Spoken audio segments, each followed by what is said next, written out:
All right, welcome back. With me here is Dick Osala. He is a lawyer. We will be debunking the issue of BBI much further concerning the issue of additional 70 MPs and why we have not yet reached a consensus concerning this particular report. Welcome, Mr. Osala. Thank you very much, Ms. Irene. All right. I'm happy to be with you here tonight. All right, thank you very much. Yes. Now, I'm sure you have witnessed the ping-pong game between the political players, and in this case, I would love to mention ODM leader Raila Odinga and Deputy President William Ruto concerning reaching a consensus concerning this BBI report. You have seen the Deputy President William Ruto come up with demands of what he wants in this particular report. Do you think there'll come a time whereby there'll be a consensus, or do you think the train has already left the station? I think that we still have room for improvement. And when we discuss BBI and the ping-pong between Honorable Raila and Honorable Ruto, we should ask ourselves why we, in the first place, the issue of BBI came into play. And the issue of BBI came into play to solve the winner-take-it-all. That was the main issue about BBI. And when the BBI report was launched, Honorable William Ruto raised some of very legit questions, questions that Kenyans should have taken very seriously, and the discussion should have taken those lines. But it seems that we have dishonest kind of discussion where people are more interested on what they will get rather than what is good for the public. Yes. But there has been that particular question. Is there room for change, or should this report will go as is? You see, when this type of a referendum, it has stages for us to get to a point where we are now at a point of referendum. It's about 7 stages in summary. Right now, we are in stage 1. So stage 1 basically is for the promoters of you see, promoters of that BBI, meaning it can be a referendum through a popular initiative. So a popular initiative is under Article 257. So under popular initiative, the first step is for the promoters to collect signatures and present them to the IEBC. And then the IEBC is supposed to verify those signatures.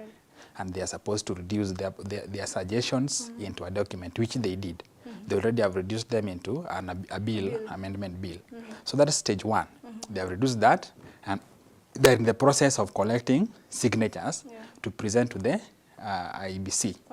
So there are other steps here in between, which includes, after they have done that, the IEBC will verify those signatures. Then the IEBC will forward the document after verifying to the county assemblies. Again, the county assemblies will have a discussion on it. What should we include, what should we not include? So they will either amend or pass it as is? Yes, the reason why it is being taken there is for them to have a discussion on it.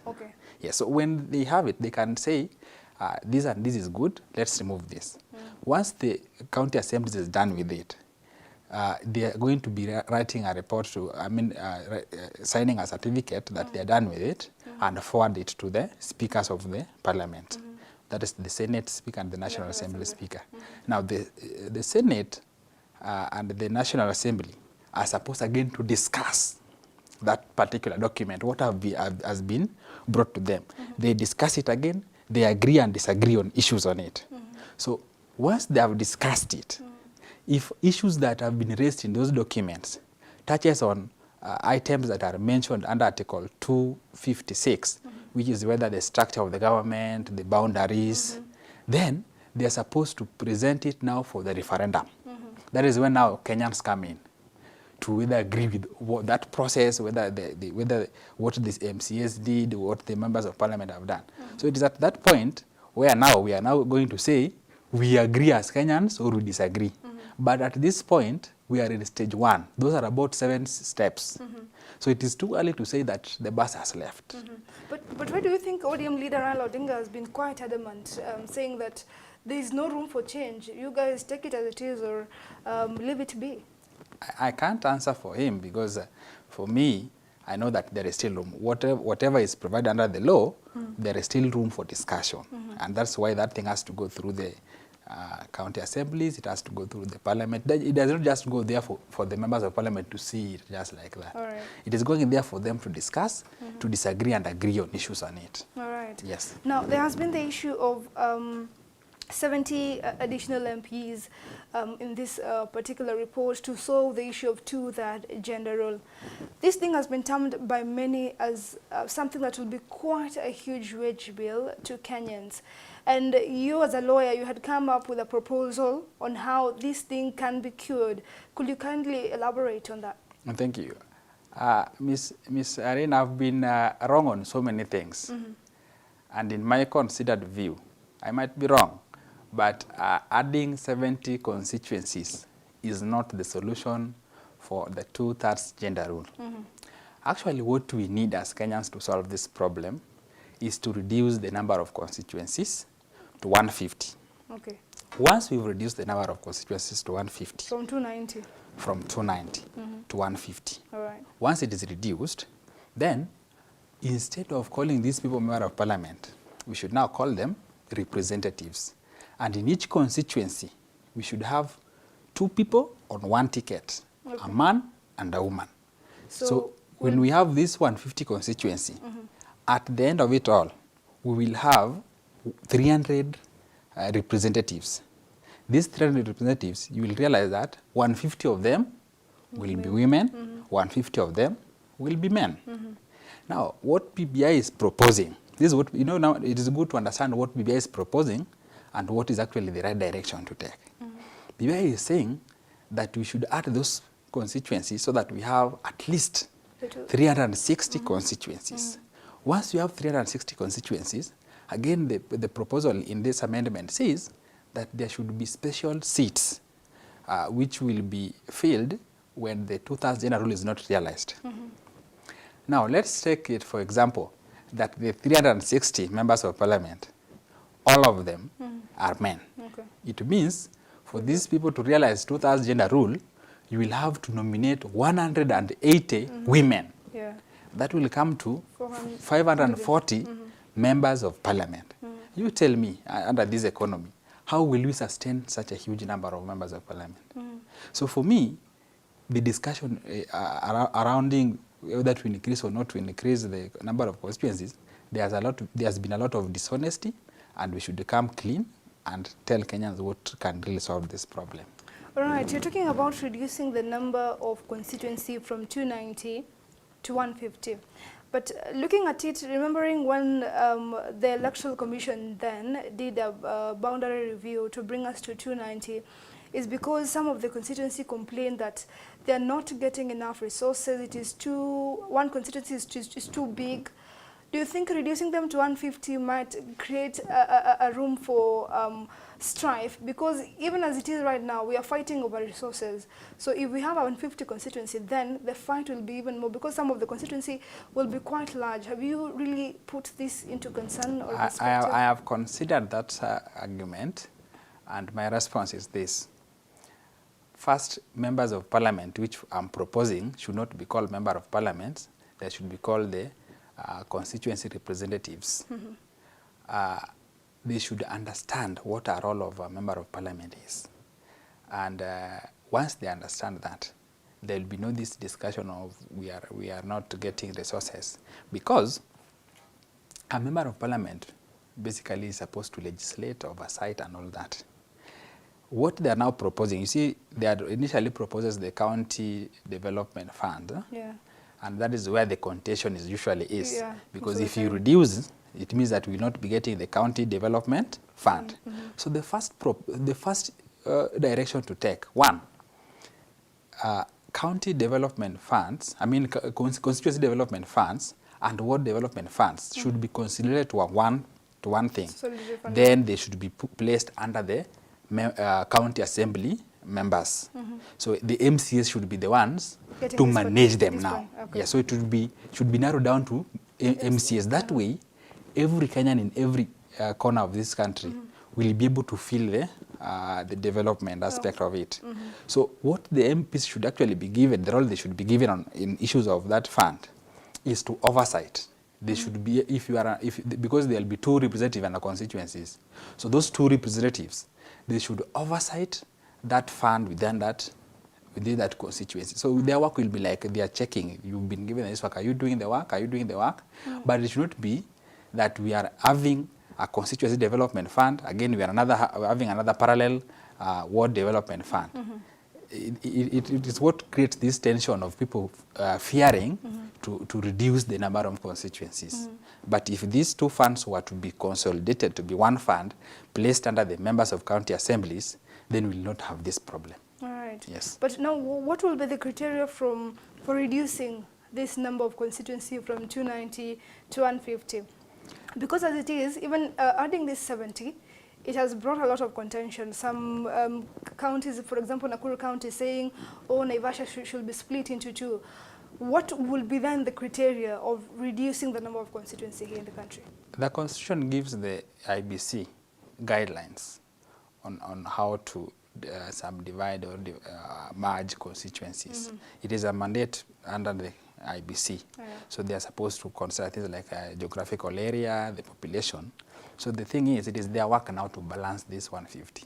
How they balance it, the Constitution has already indicated the things that they should consider. One of them is population, of course, area and all that, and how developed an area is. So those are the things that they will have to consider. That it is there already in the Constitution. So it's just for them to look at this. You know, when you're now, it's like you're now subdividing the country again. Now you have to balance it. It's a basic maths. Yes, once you know how many people are here, how many people are here, you now balance it. But what is important is that the members of parliament should understand their role. Their role is in the parliament to legislate. Actually, I will be now calling them the constituency representatives, because some people argued that what I'm proposing again will bring conflict on who has the authority over a constituency. So my response to that is, I will give a very basic example. When most of us were in primary schools, we had a monitor. We used to call the female one a monitor, and the other one we used to call a prefect.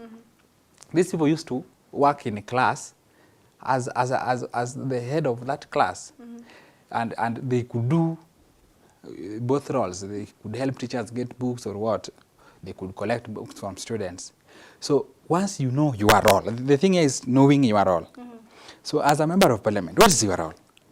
Are you able to understand your role? Why are you coming back about the Constituency Development Fund? I understand your role to legislate. Secondly, you need to understand that when people are so many in parliament, the quality of debate there becomes useless, because it becomes too bad. Imagine a room where there are 500 people, all of them, they want to talk on one subject. Either way, it will be poor quality debate, you understand? So when we have few people, everyone gets to contribute, you understand? So when finally we have a law, it is a law that has been well thought of, it's a law that has been well debated, and it's a law that addresses the concerns of the citizens. But now my next question to you will be, what about voting? When it comes to, you know, in parliament there is voting of certain bills. If, for example, we say we are in Ruiru constituency, it has a male and a women representative. What happens when they want to vote concerning a bill? The man is saying this, the woman is saying that. How will then will they be able to agree, since each constituency is given a single vote? No, I said once we have elected these people, all of them should have equal powers, whether it is voting. They are members of parliament. They are representatives. Now they are constituency representatives. It is okay to disagree. In a democracy, people should disagree. You cannot imagine that a whole constituency, only one person is thinking what the whole constituency is thinking. When probably the woman is disagreeing, it means that there is a sector of that constituency that is disagreeing. And it is good that all that is presented there, so that when we vote, it will be 300 members of parliament voting. But you see, when we look into the structure of the legislative house, in parliament, each constituency, when you say the member of parliament for Ruiru is representing the Ruiru constituents in parliament. Now, when we're having two, we cannot split Ruiru into two, right? Because it is a single constituency. Therefore, each constituency is given a single vote. What happens when they disagree? Because this vote cannot be split, and they'll have to agree. Why would you want them to seem as they're going there as 300 instead of seeing they are going there, looking at the number of constituency in terms of voting? You see, when you legislate, you are not legislating for your constituency. You are legislating for the whole nation. That's one thing people don't understand. You don't want to go there to legislate as a member of Riuri or a member of whatever. You go there and you are legislating for the nation. And when legislating for the nation, the interest of the nation should be the first thing that comes into your mind. And the reason why I'm saying the issue of which vote, whether it is a single vote or two votes, should not arise, is because when you treat each member of parliament now, because it is a woman and a man, all of them you give the same powers, and they vote on an issue. I don't see why one vote should be considered lesser than the other. Whether you are a man or a woman, your vote should speak the same volume in terms of what it says in parliament. So I don't think that should be an issue. You see, why I'm saying it will be an issue, Yes. if you remember the contentious issue at the Senate, whereby we had, in case, when the 4 senators were arrested, in case we're having the senator is not there, then they choose a delegate from the delegate of, let's say, Kiambu County, which is treated as a single vote. Therefore, whatever you're proposing, is it going against the structure that is happening right now in both the National Assembly and the Senate? Maybe another way to address that problem would be, you see, this is something that is going for a referendum, and it entails amending the articles of the Constitution. So one of the things that can be amended so that this particular proposal works is that each constituency will have 2 votes. Or so 2 votes, maybe. So that is solved. So it's not an issue, so that we remain with quality work. Yes. All right. Yes. Now, concerning that, now let's look at the report itself right now. If we pass the issue of having 70 more constituency, how do you think the country will be able to handle that particular wage bill? Because remember, also the funds that are going to the county are increasing from 15% to that 5%. Looking at the economy, how are we being able to carry this particular wage bill? 2 issues there. First, I have a problem with transferring more funds to the county government. And I have an issue with it in this regard. What should be done is devolving more functions. Once you devolve more functions, money should follow. You understand? Right. Now, this is what I'll give you another basic example. You are in a house. You have your partner in the house, and maybe partner A. The role of partner A is to buy food and pay maybe the electricity bill. Then the role of partner B is maybe to buy utensils in the house. Then partner B tells partner A, add me more money. You see, you should only tell me that, give me the role of buying electricity, then you will send me the funds to buy those electricity. But the issue is that the money as it is not enough. It is not. With the current function, yes. The money was not enough. The issue is not about whether the money is enough. The issue is about what functions are the money being used in.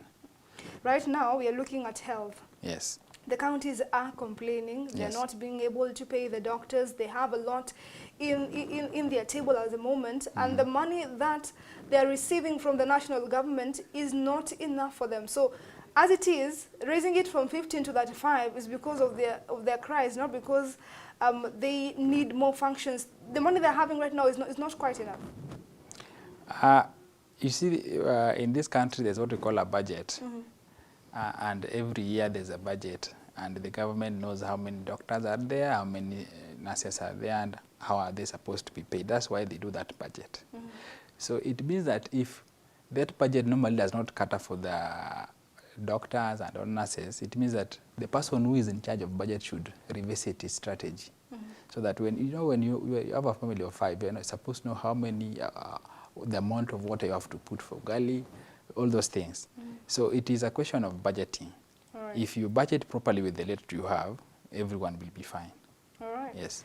Okay, that is really a contentious issue which cannot really be agreed on, but now Yes, I would of like course, it is debatable. It is quite debatable. Yes. Now moving to the issue of having 70 MPs, looking into the benefit that comes with them, the salary that they receive, the issue of getting car grants. Will we be able to handle 70 MPs at this particular time? For me, I cannot argue I cannot argue for more constituencies because it's going to be a burden, and that's why I'm giving an alternative. I'm not just saying I don't want it. I'm saying it is not going to solve our problem. It is going to add more problem. It is like you are asking for a loan to pay for a loan, and maybe the interests are different. The later on, the interest is even much higher. So you're going to get yourself into more trouble. So that's why I'm saying, instead of adding these constituencies, we should actually reduce them. Yes. All right. Now, looking at the issue of two-third gender rule, some political parties have argued that even when in the process of making the 2010 constitution, the issue of two-third gender rule was not quite well thought out, because right now, 10 years later, we are struggling with the same issue.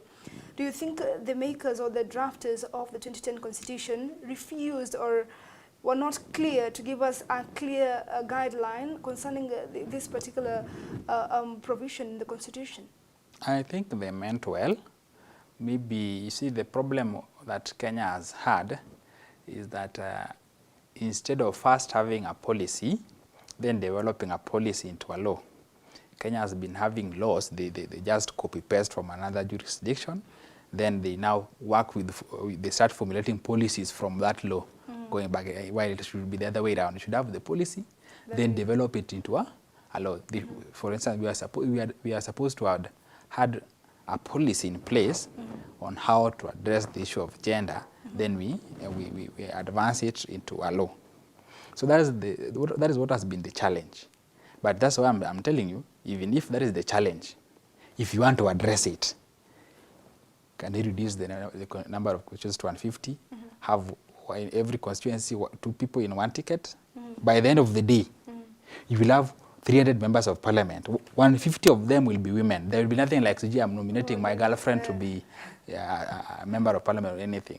All right. Yes. So this particular proposal that you are initiating, have you thought of presenting it to the National Assembly or at the Senate, of course, to see whether they will quite adopt your proposal? This proposal, I've only been able to discuss them with a few politicians.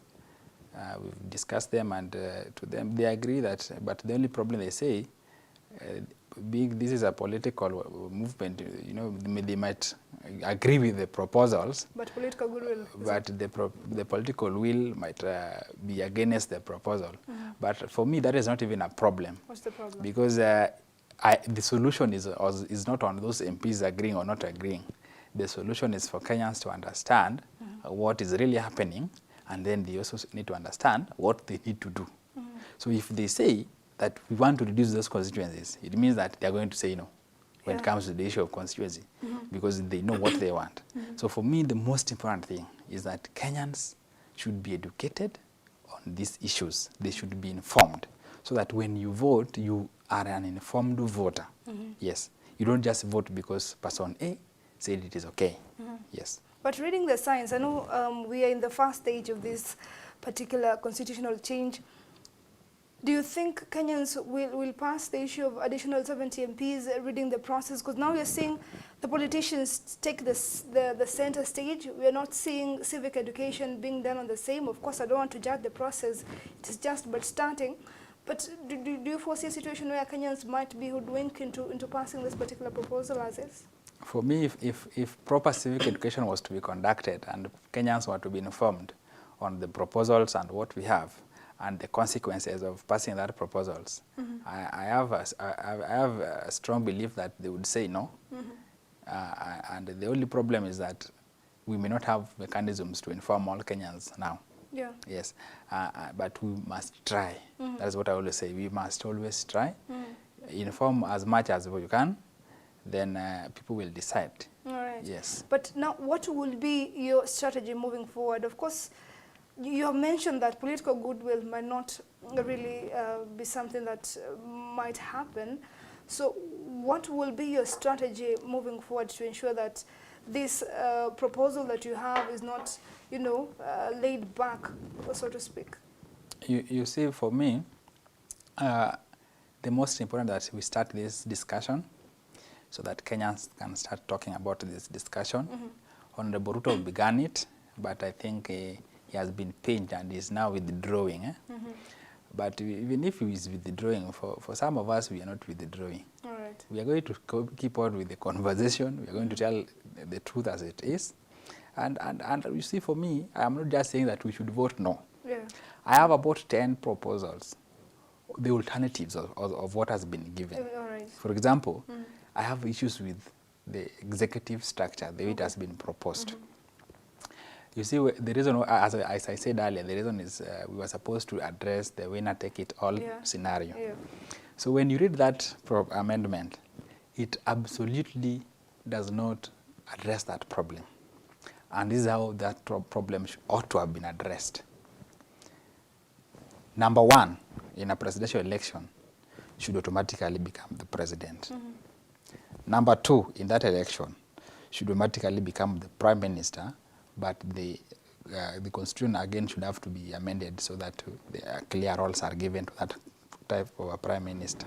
But who will be the opposition leader? Number three, yes, will be the opposition leader. Why are we giving number two the position to be? What will be the essence of a competition? We are addressing the problem of winner takes it all, remember?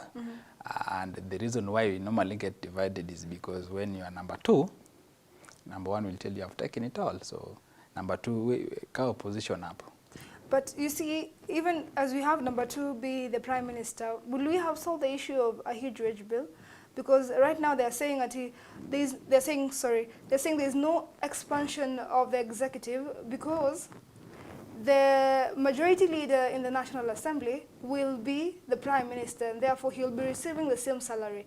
But now if we have number two become the prime minister, of course that will mean he'll be having a lot of benefits. There'll be a huge salary. No. You see, whatever they are proposing for the current prime minister, I'm just saying the president should not appoint that prime minister. I'm saying that prime minister should be number two automatically. Okay. Yeah, so whatever they're providing for the prime minister in their proposal, it's just fine. What I'm just saying, the president should not appoint that prime minister because, take for instance right now, the president appointed Honorable Matiang'i as the super CS. Okay. So in this proposal, Matiang'i is now like the prime minister. And you tell me Matiang'i is already, let's say he is the prime minister, how has that one addressed the problem? There will be still other people making noise.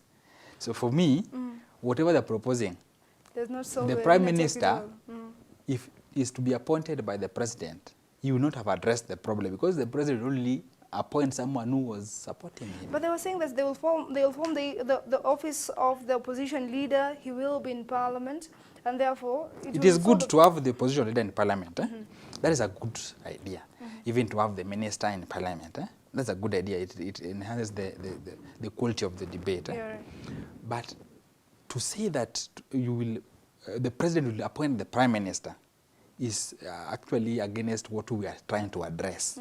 What we are trying to address is that the winner take it all. Unless you are telling me that the president will automatically appoint number two, then there's no problem. But for me, number two should be the president, the prime minister. Number three, the opposition leader.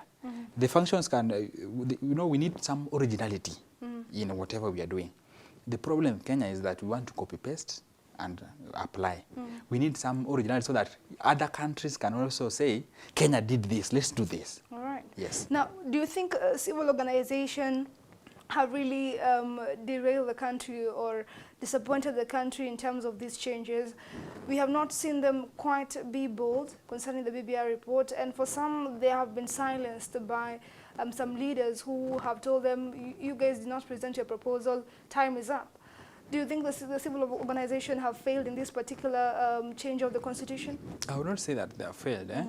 I believe that they have faced their portion of challenges, and of course they should come out and try and educate Kenyans on what this proposal is about. That's the best they can do at this stage. Okay. Let Kenyans know. Just come out, do civic education, educate people, tell them what is this proposal, what are the consequences of them.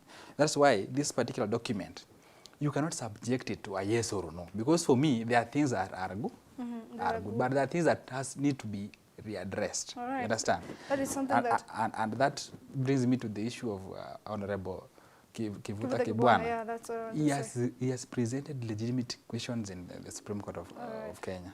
You know, in a referendum, you're supposed to say no or yes. Or yes. Now, let's say you've been told you have a right to life, then you're told you're supposed to be killed. They are in one document. You want to say, I just want the right to life. I don't want to be killed. And they want, you say that you say yes or no. Yeah. If you say no, it means you're saying, I don't want the right to life. To life, yeah. If you say yes, it means you're saying, I want the right to be killed. So it brings some kind of confusion. That's why these things, it cannot be subject to a yes or no thing. It should be either on this issue. For example, we are saying the issue of executive structure. We are saying that there should be a prime minister on that. Do you agree or do you not agree? You should address that one. I agree or I disagree. Move to another about the ombudsman, which I again disagree to the extent that the judiciary ombudsman should be appointed by the Chief Justice, not the President. You understand? So for me, I want the judiciary ombudsman to be appointed by the Chief Justice. And what you are telling me is supposed to be appointed by the President. Right. Again, there you see it is already conflicting with my idea. This one I wanted, this one I don't want. So how will I say a yes to all of them or a no to all of them? Right. Because if I say no, I'm meeting all of them. If I say yes, I'm including something that is against what I want. My beliefs. I think that is really quite a concern there, and we do wish Honorable Kivuta Kibwana, Professor Kivuta Kibwana, all the best concerning that particular clarity from the Supreme Court. Yes. From the High Court. Now, from the Supreme Court? Yes. Yeah, we do wish him all the best. Now, what can be a parting shot concerning this particular issue as we wind up, because we are pressed on time? The youths have been told that the proposals say that there will be a youth commission. Let me just educate youth that that youth commission will be composed of about a maximum of 7 members. Ask yourself, how many youths are there in Kenya? Will you all fit in the slot for 7 people? If that is the reason why you are being told to vote this document. Right. So before you vote this document, can you read the document? All right. Understand the document. And to some extent, I'm disappointed by those who are elite in this society. Those that have gone to school are not helping the society to understand this document. If you have gone to school, can you please read this document, explain it to your grandmother before you ask your grandmother to say and no or yes. Okay. First explain, make people understand. Yes. All right. Thank you so much, Dick Osala, of course, for your perspective concerning the BBI issue. We do wish you all the best concerning the proposals that you're presenting in terms of changes in that particular report. All right. We are taking a short break. We'll be back in a moment. Stay tuned.